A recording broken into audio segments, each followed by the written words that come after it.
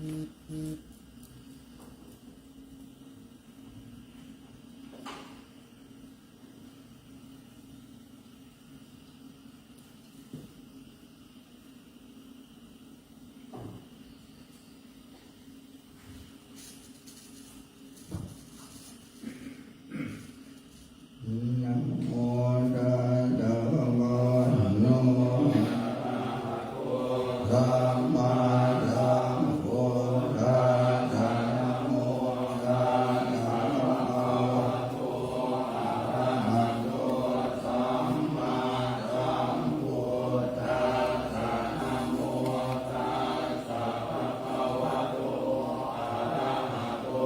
สัมมาสัมพุทธัสสะอะระหังสัมมาสัมพุทโธปิชา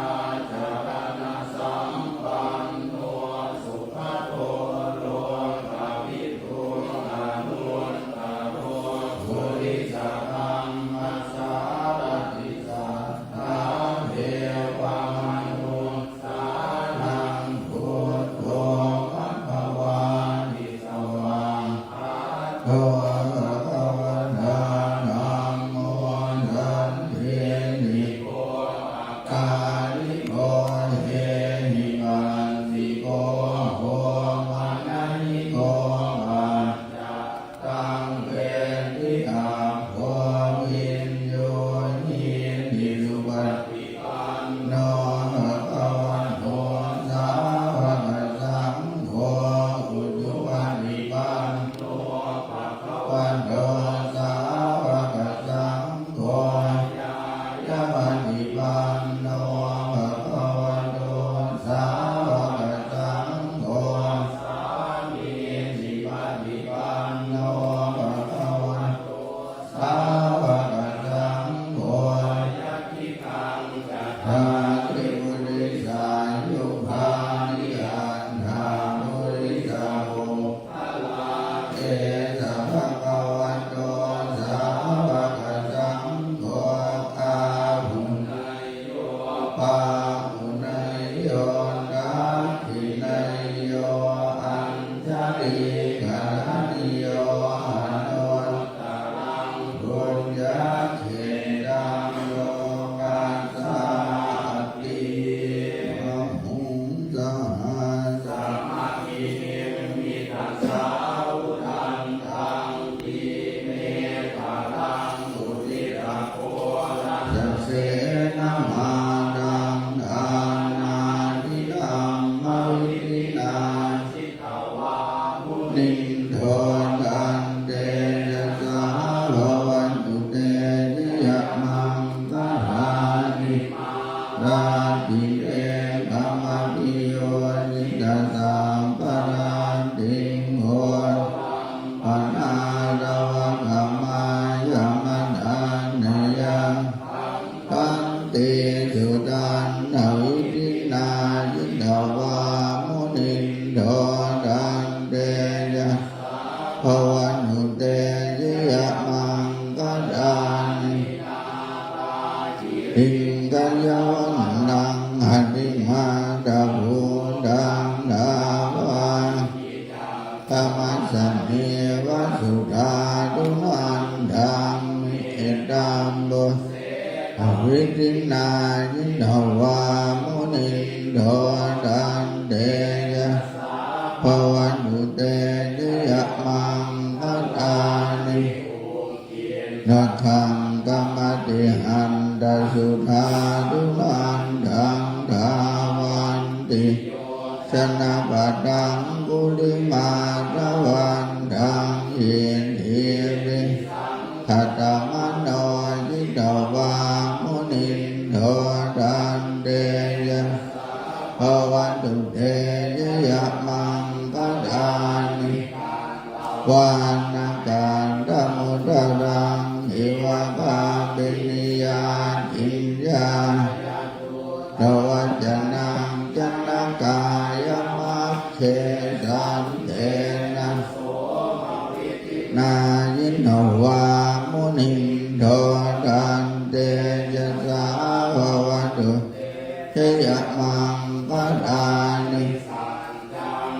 หายมติสัญญกวาดเจตุวาดาปิยังนังอธิอันดาภู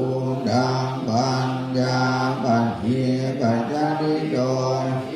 วามุนิโทดันเตยะสาวะตุปัญญังดาบุญญาภาวิบูรณ์ดังมันเห็นเพียงบนเห็นนะดาบุญญาเห็นนะธรรมาพยันโทเห็นทัวปเดชวิธินานิจวามุนิโทดังสาภวตุเตยยะมังกัจจานิกาหัตถิติปิญญาเยนะสุมาดามาตังอังสวะเดยะมิเนตุปังอามิดานังญาณังเดนะวิปุณนานินาวามุนิโทดันเดยะภวตุเตยยะมังกัจจานิตาภิภูเตยะโยสัมมาโยวันจะภาวิมังเมสัพพเยอันตะเยวะนาอุทธาตุอิทังสันตวานิโมกาโยมัยยันโยสัพพันโตจะโมเอเจวันนาจะภาลังนาบังปิดังจะเสนาภูรังจะภูนิยานาเอตังสังปะระโมตังปันติวันโสยะภูเมยะตาบุญญาตังอันตสัมมาปันติยะเอตังอังปะระโมตังสัจจัญญะสิปัญญะวินโยจะสุขินิโกสุมาหิตาเจยังจาริยังอันตรังจะตังทุวัฏฐานาจะสังยาวัฏฐาปุราจะมาพังเหิตังปังพลังวัฏมาจะธรรมจะยังจะยังจะมาจะสังยาวัฏนาจะอัมมานิเอจังปังพลังวัฏมาวิรติปังเทนะสัญญาวาธัมมาโนยันอัมเมเจเอตังอังคารังสัตตังโดยนิวาโดยสังโดนิยตังเอตังเดตังหังอาสวะนังเอตังอังคารังธัมมังสัตโตวัจจะสัตตาสัมมานันตัสสะสัญญาภาเวนะธัมมังกังชาเอธัมมังพลังธัมมังจะพระมัจจริยังจาริยสัมมาลันธัมสัมมาภานัสสะอินิยาจะเอธัมมังสโนกัณหังเมหิโกนังกาสนังกามปะเดียตังอุรังยังเมมังเยตัมมังคารังมุตตมังเยตาติสานิกังนัสสะยังธัมมังปะทายินาสัมภานัสสันปัญญาติตังเตสัมมังมุตตมังติเตจิตตังอินวาปุรังวายัง วายานิจตังปัญญิตังนัตตสัมมา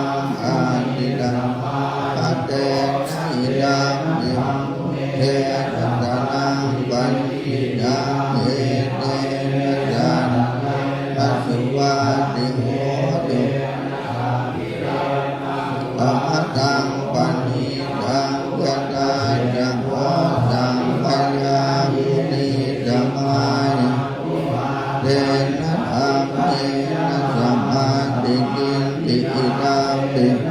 เมรัตนังปันทังเอเตนะสานเมรัตวาติโหตุกเสโนมณิวันนะเยตุยิสมาธิมานันปัญญมาสมาธินาเตนะสัมโพนะเวทนิตังเมรัตนังปันทังเอเตนะสานเมนะสุภานิตังเยปุเกนะหันตัญญาภัสเสตายะสานิเหตานิมุขานิวัตติเตหะนิมัยยานุปัฏฐาภวตังเหเตหุปินานิมหาปะทานิตังเทตนังปันทังเอเตนะสาเวนะสุวานิตังนิเสเสนะนะธรรมะทายันเทนะสังฆานิโนภะธัมมะสนังนิเตนะนิพพานะนิตังนิพพานังนะมุทานิปิติโหนะนายินะปิเทนะนะปัญทังเอเตนะสังฆะนะธรรมะนิพพานิโกนะมุทานะภะนะติสัมมาวัตตินะนะยินะสุวัยภวะเดหินะวิญาณตุสัญญานังวิดายะตายังปัฏฐาโกอิยาวินังเทระตนังปันนิตังเหเตนะสันสุวันติโหตุกตัญญัมมาตะปุสันเถนะยันตังสันตังวันพิสังเมจะสังโฆอุจโยจะสุอุจโยจะสุวัจโยจะอนาติมานิสันโตสัพโพจะตุปัสโสจะอินโยจะสันตังหุกะหุติสันตินะติโยจะนิภะโกจะอุเดสุขังอนุทินโทนะจะปุณธังเตตินิเยนะหินโยปะเตอุปะเทโยสุขิวันเทมิโนหนตุสัมเพตังภวันตุสุขิตาตาจิปานะปุณธังติตัสสาวะนาวะดาวะอนาวะสานิภาวะเยมหันดาวะราชกาอนุกัตถุดานิดาวะเยจะหาเยจะภูเดวะอมิภูเดภูดาวะสัมภเวสีวะสัมเพสังภวันตุสุขิตาตาดังนิโกเพดังนาติมังเจนะปาตะกินังยาโดสังฆังปฏิกัสสังญาณังยามันยาสัตโตกัมมิมันดายะธามิยังปุณธังอายุสาเหกะมุนัมมังรังเทวังปิสาภะอุเตสุมานะอปะติมานังตัญญะสาปะโลกาสมิมานะภาวะเยหะปะติมานังพุทธังกะโตยะติยะสัมปานังหะเวรังหะสัมมานังเด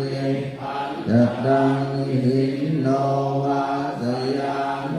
วายาวตาสวิตังเยเฮตังสัตติงอติเตยะธัมมะเมตังยะมาอุติทิญญาโนปะปะมะยิ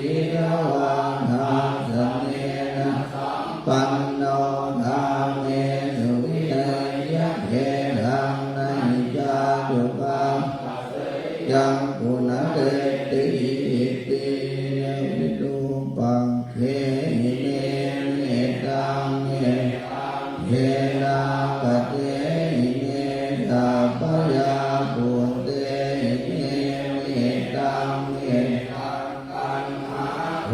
ธรรมเตหิยาโหเตหิยัมเตกาวเหิมาเตหิเนจันโทเตหิยัมตังเทนะปันเตหิปานังตะปาเหิมาหิมิโกมาจันโทนะวะหิมาหิติภาวะสังเวนัสตาสังเวนัสสังเวนัสสังเวนัสสังเวนัสติมานิติมา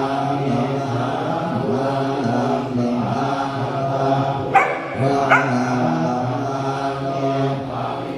ภะโลมังสังโฆมังนานิสิโนโตเวียมิมาจันตปันติอุณานามิสัพพุสิมาคันนาคันนาเอปะเตตาปะเตตามังดุโขดานินังนะโมภะคะวะโตนะโมสัมปันนัง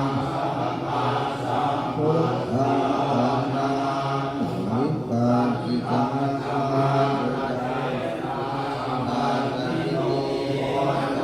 ติมิตัสสะนามาตุตังมัตตังสามิโยปะเยตังวัฏนา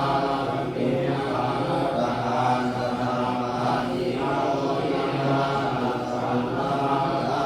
มมาเวทังมานิโยภว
เต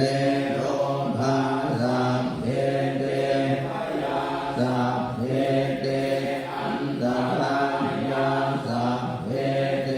อุปัฏฐวาสัพเพเตนิมิตตาสัพเพเตหวมังพลาวินาสันตุอายุวันนะโกธรรมวันตะโก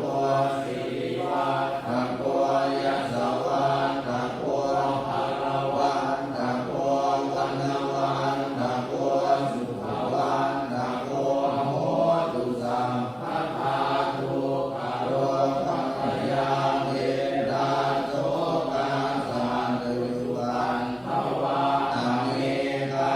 อันตรายามิวินาสันตุจักเกทัสสะจยสิทธิฆนังสัมปังโส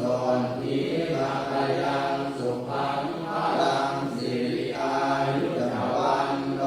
จะโพธังตุวิทยาสวัสสะกวัสสะจะอายุจะชีวสิทธิภวันตุเตกนัตยานุภาเวนะลักขณังตยานเวทัสสะโลกะโลภะคะยาเวราโสกาสานุวันภวะอเนกาอันตรายามิวินาสันตุจักเตสัทโธจยสิทธิฆนังสัมปังโสติภะคะยังสุขังพลังสิริอายุจวันโนจะโพ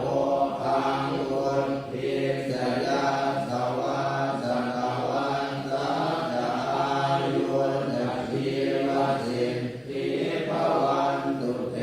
ภวันตุสัมมังคลังนะขันตุสัมปะเทวตาสัพพะพุทธานุภาเวนะสัทธาโสติภวันตุเตภวตุสัมมังคลังนะขันตุสัมปะเท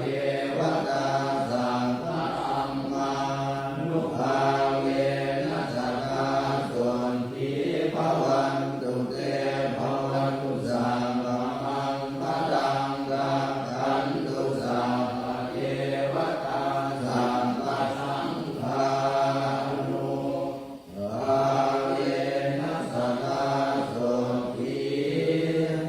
ภวันตุเตมหังกาตุนิโพนาโทมิกายสัพพะปานินังกุเล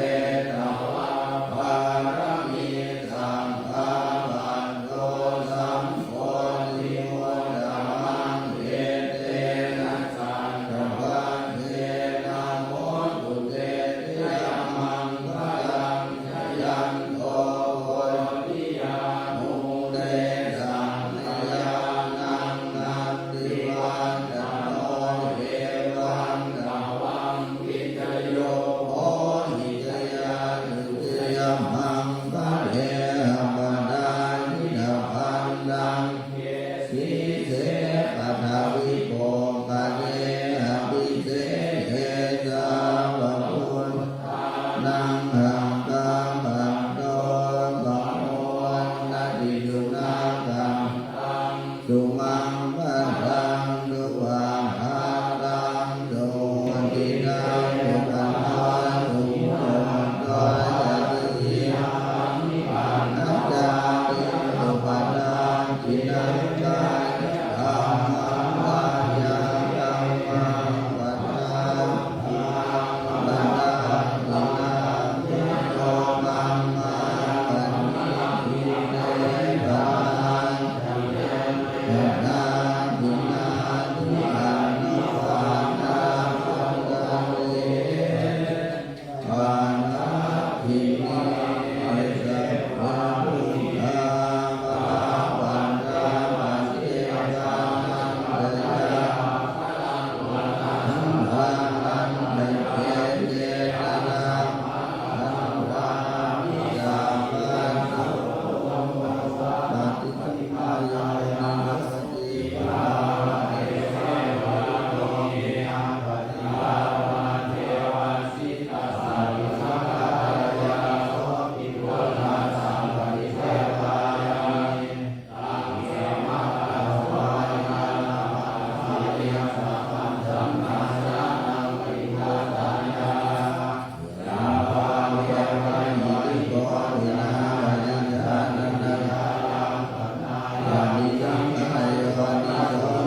นึกออกไหม ขอโอกาสจะบอกครับ นึกออก ครับ อันนั้นเรียกนะโม่ว่าท่านว่าอะไร ยังครับผม บทสองเดือนจะเป็นผู้ใส่เดี๋ยวว่าเนี่ย บัวนี่เป็นยาถาแห่งว่ามันส่วนงานที่สั้นนะครับไม่ได้ทำเปิดมือเลย ว่าท่านจะเป็นเจ้าว่านะอยากเลย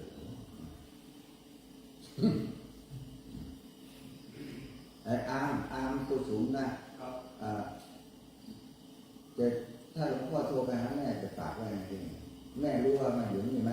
บัวครับ แม่ไม่รู้นะครับ เนาะไม่ต้องโทรหมอแล้วเนาะเขาเป็นหมอเพราะว่ากลัวจะหลวงพ่อจะไม่รู้ที่ไปที่มาเขารู้แต่เขาดูการกระทำปัจจุบันนี้ไอ้ที่อดีตก็ทิ้งมันไปเถอะถ้ามันไม่ดีนะอย่างที่เป็นเขาทำดีนั่นก่อนหลวงพ่อไปเอาโทรศัพท์ตายก็ยัง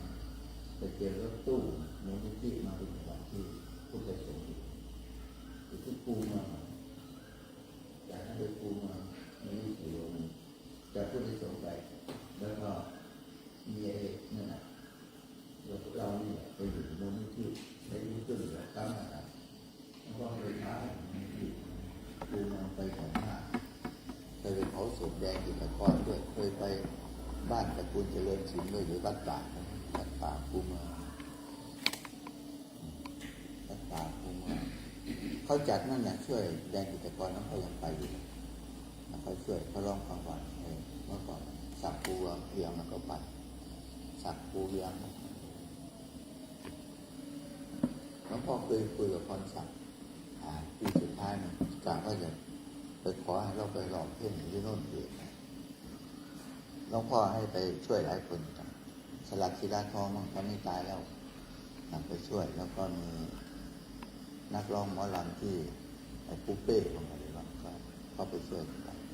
ไอ้ก้อยชายรุ่นนี้ด้วยเยอะแยะถ้าสายบันเทิงนะรู้จักเยอะหลวงพ่อรู้จักเยอะ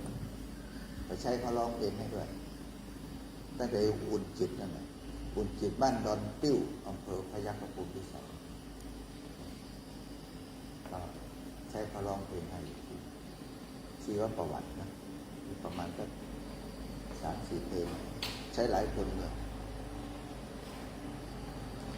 วันก่อนหลวงพ่อท่านเที่ยวก่อนหลวงพ่อไปเจออุ่นจิตอยู่เนี่ยก็จำหลวงพ่อได้อุ่นจิตเอากระจายเป็นคนมันดอนติ้วพยัคฆภูมิพิสัยก่อนถ้าไปในก่อนถึงพยัคฆมันดอนติ้วบ้านเขาอยู่ซ้ายมือถ้าไปทาง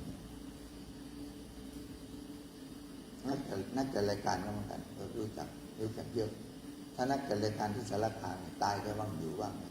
ถ้า100หลวงพ่อรู้จักเขาไม่รู้จักเรา80 คนไม่ใช่หลวงพ่อทุกสายงานหลวงพ่อก็เข้าใจแต่ที่นี่กันนี่จะสื่อว่าสวดวันนี้เน้นการสวดก็ไม่ติดขัดนะเข้าใจด้วยสวดก็ไม่ติดขัดก็ป้าอยู่ในสมองหลวงพ่อประมาณ5 เล่มสวดได้2 ทำนองเลยนะอย่างสวดมคธสวดบาลีแล้วก็จะเขียนถูกเป็นมากที่สุดเขียนได้ท่องได้อ่านได้เขียนได้แล้วก็ท่องได้จำได้ภารกิจที่ต้องทำก็น่าจะอย่างที่หลวงพ่อต้องคุยวงแคบแล้วบางเรื่องบางทีหลวงพ่อทำงานบางทีทำงานเงียบๆนะค่อยใครทำงานไม่ขยับไม่คืบหน้าบางคนเกิดขึ้นมาแล้วอย่าถ้าพูดถึงกันโอกาสวิกฤตเป็นโอกาสยังใช้ไม่เป็นเลยใช้วิกฤตหนักกว่าวิกฤตที่เข้าไปยุ่งชีวิตหลวงพ่อไม่ค่อยล้มเหลวในการลงชีวิตนะก็ใช่หลวงพ่อมาเป็นนักบวชไม่ใช่เขาวางแผนไม่เหมือนแต่จะเกิดใครก็วางแผนชีวิตเป็นแล้วเอาจริงๆนะก็เหมือนกับที่เขาบอกผู้เฒ่าผู้แก่มันทำอะไรไว้ผิดเขาบอกทำไว้ผิด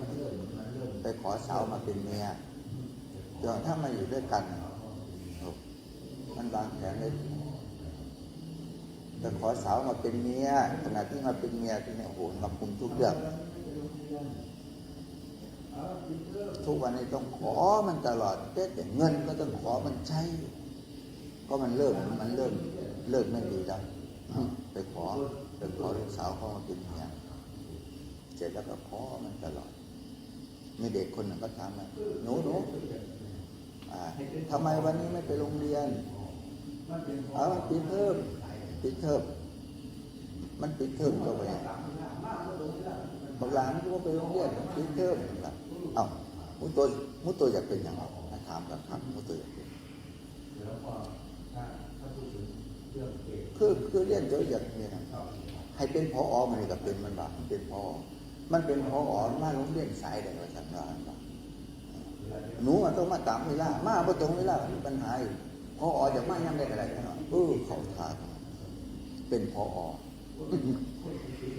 เดี๋ยวหลวงพ่อถ้าพูดถึงเรื่องเกณฑ์ที่ไม่ดีก็ไม่ชอบที่จะทำนะตั้งหูตั้งใจทำทุกวันนี้ธุระเยอะมากวิธีคิดไม่ใช่แค่นี้นะความคิดหลวงพ่อเป็นความคิดที่ติดจรวดเลยนะเข้าใจไหมว่ามันคนคิดติดรถที่จันเลยนะรถบักจันก็บอก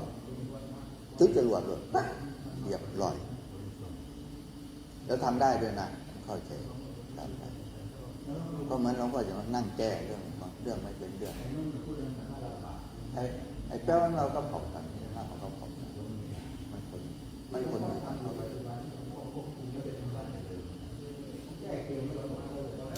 โอ้มันมาคนเรียกมันคนส่งเลยมันเราคน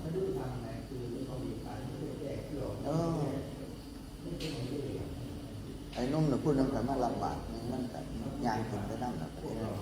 มันคนมีหลายที่หลวงพ่อทำอยู่ปัจจุบันที่หลวงพ่อควบคุมไม่ได้ทำมาแต่เดิมนะผมแก้เกมไม่ตกก็เลยทำใช้อย่างนี้ก็เลยใช้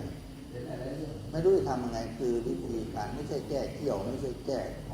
ไม่ใช่มีเรื่องอย่างนั้นหมดทั้งผิดแต่พ่อหลวงพ่อไม่อดถ้าพูดถึงว่าพวกเรามันไม่ช่วยกันมันเอื้อต่อกันลำบากก็เลยทำเป็นตัวอย่างในการที่หลวงพ่อเป็นตัวอย่างที่บางเรื่องนะแต่หลายๆเรื่องผมเป็นคนคือปกตินะผมจะมองว่าถ้านั่งกินเหมือนมีคนนั่งโน่นแล้วพอตามไปกินของอะไรครับมาคุยกับบ้องมวนเนี่ยนิ้วเขาบางทีหลวงพ่อเก็บไว้แต่บางทีหลวงพ่อที่ชัดเจนในนั้นคืออย่างจะมีคนมาแล้วพ่อเก็บไว้ไม่เป็นต้นหลวงพ่อถึงไม่ค่อยอดที่สิ่งที่มันขาดไปคือจริงๆมันแจกนะครับบางเรื่องแจกจริงๆบางทีผมไปคำนึงถึงอะไรเอานี้นะ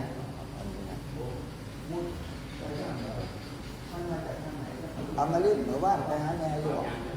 ไม่ได้ไปนะ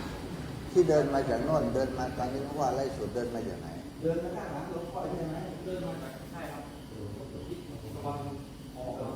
อ้อมไปเหรอไปทางที่ตะวันตกครับโอ้วุ่นเลยไปทางเหนือ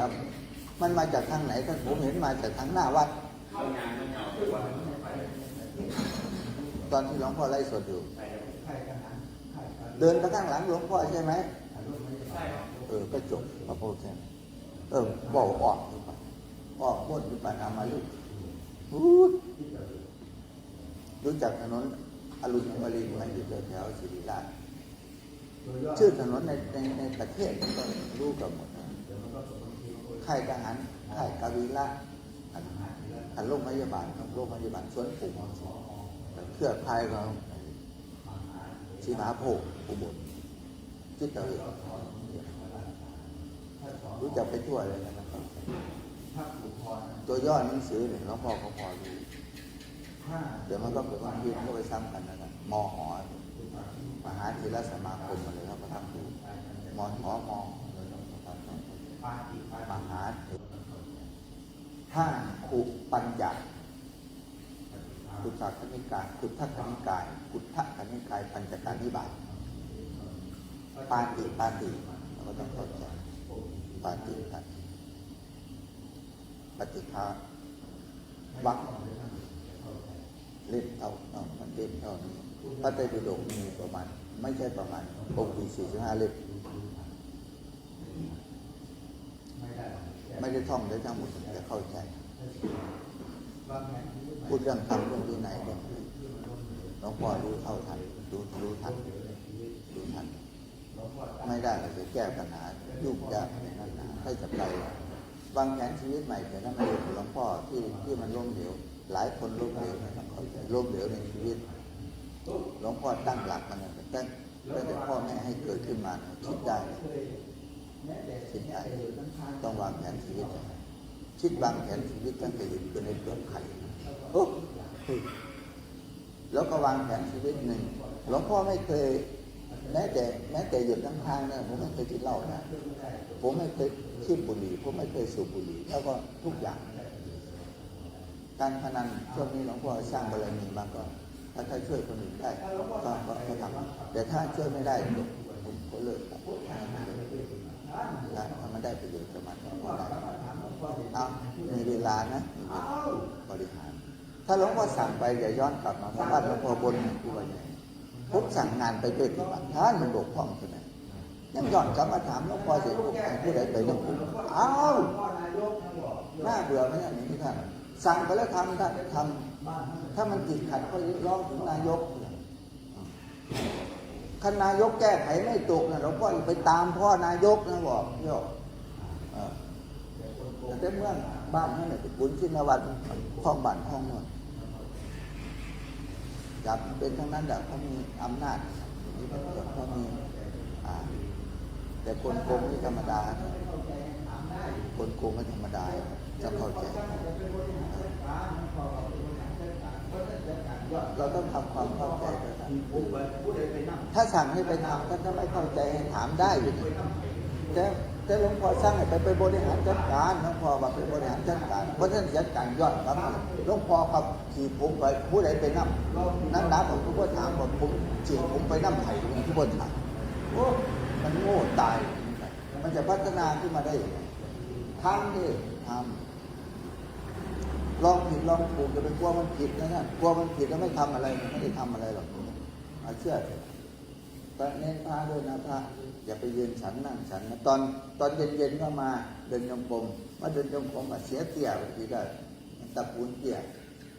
บัวเดียวนาฬิกามานั่งหรือบัวเดียวโทรศัพท์มานั่งเลื่อยพวกหุ่นจังเลยหอดเวลาไปตีละครั้งเนี่ยเวลาขับแผ่นดินแปลกกว่าเลย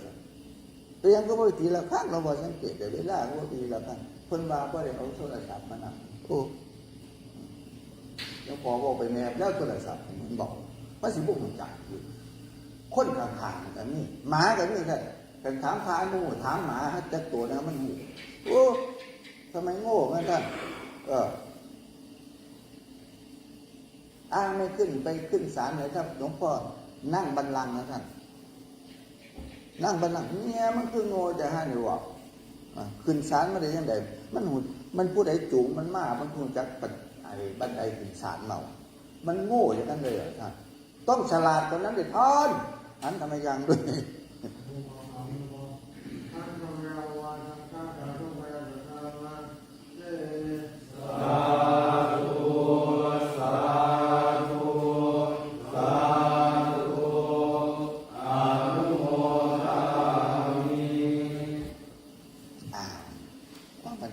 เพราะจะสั่งเองนะคุกเข่ากราบพร้อมกันทั้งหมดเลยคุกเข่าขึ้นกราบครั้งที่หนึ่งเดี๋ยวนะกราบครั้งที่สองกราบครั้งที่สามเตรียมการในเวลาอยู่นะคนบ้านอย่าไปลมควันบุหรี่นะท่านผมขออย่างนี้นะอย่าไปลมควันบุหรี่นะท่านอย่างเงี้ยอย่าไปเผาอย่าไปกินมนุษย์กินไฟเลยท่านตอนนี้เด้อ